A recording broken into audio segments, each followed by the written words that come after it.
Bon, on continue avec les enfants qui font pas... Ça vous plaît pas, hein, docteur Van Laduc, les enfants qui font pas assez de sport, c'est un souci pour vous. D'autant que vous avez décidé ce matin de nous remettre en forme, Oui. y compris en nous mettant sur la balance, qui n'est pas très mignon. Vous nous parlez tout à l'heure de l'IMC, l'indice de masse corporelle, et on a beaucoup de questions de téléspectateurs sur le sujet avec le QR code. Alors oui, on va commencer par la première question qui nous vient de Simon, qui habite Strasbourg. Il dit « Quand je calcule mon IMC, il m'indique que je suis en surpoids, alors que pourtant je suis sportif. Alors pourquoi, docteur ?» Oui, mais en fait, l'IMC, l'indice de masse corporelle, on en parlait, il a des limites. En fait, c'est un indicateur. C'est intéressant pour vous de pouvoir éventuellement le calculer chez vous. On rappelle, hein, la formule, c'est le poids en kilos sur la taille au carré. Ça va permettre de vous situer en fonction soit maigreur, soit poids dit normal, surpoids ou obésité.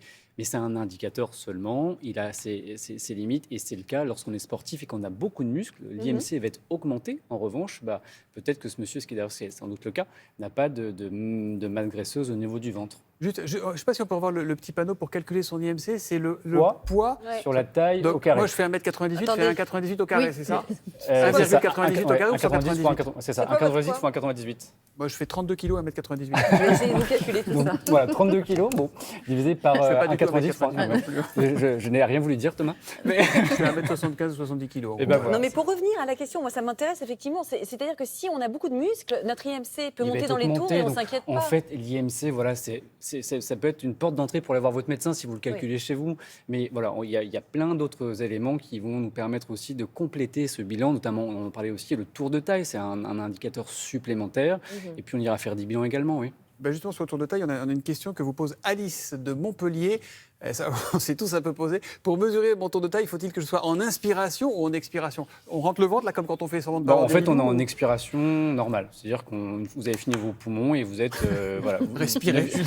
Non, mais là, justement, là, je respire. Non, Non, mais mais alors, voilà. on le prend où, le tour de taille? En C'est fait, quoi? si vous êtes debout, Excusez-moi, pieds mais joints, c'est quoi la les mains taille, c'est ça détendues, en fait, il va falloir mettre le ruban, parce que c'est un ruban qu'il va falloir mettre en dessous la dernière côte et au-dessus de l'os du bassin, de l'os iliaque, qui s'appelle, donc à la moitié. D'accord. Autrement, Entre c'est la hanche. la Si moitié on de la va trop distance bas, entre c'est la hanche. dernière Au côte... nombril, quoi, non? Oui, quasiment. Voilà, vous êtes sans vêtements, en sous-vêtements plutôt. Ah bah, j'y vais. Vraiment. Je vous en prie, Julien. À même la peau, vous mettez le maître ruban à mi-distance entre la dernière côte et puis le début du bassin, et c'est à la fin de l'expiration normale. Et c'est quoi la bonne taille? Alors, il n'y a pas de bonne taille, mais il y a des indicateurs sur lesquels il faut faire attention. Et on rapporte que certaines études ont montré qu'à partir de 80 cm chez la femme et 94 cm chez l'homme, le risque cardiovasculaire est augmenté. Et plus on augmente, et plus le risque va également augmenter. Donc, c'est dans la globalité qu'en fait on fait une évaluation. Il y a des chiffres qui sont des repères, c'est intéressant, ils sont importants.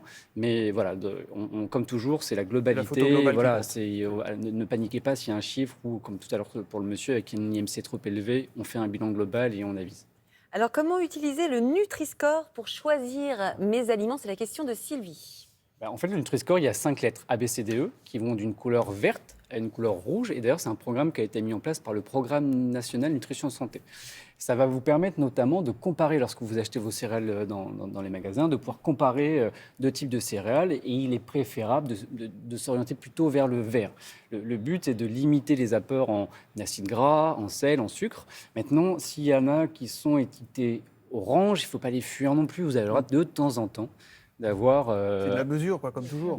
Oui, mais si vous êtes plus dans le vert, c'est super. Maintenant, il y a des aliments, il y a des frites congelées, des choses comme ça. Le produit pur peut être vert, mais si derrière vous rajoutez des huiles à gogo et du sel à gogo, on explose. on explose. Si on prend tout. 3 paquets de gâteaux verts, il vaut mieux prendre un petit gâteau orange à la place, quoi. Oui, il faut être modéré, quoi. La parcimonie, c'est toujours bien être modéré. On a encore une question, je crois qu'il nous reste un tout petit peu de temps.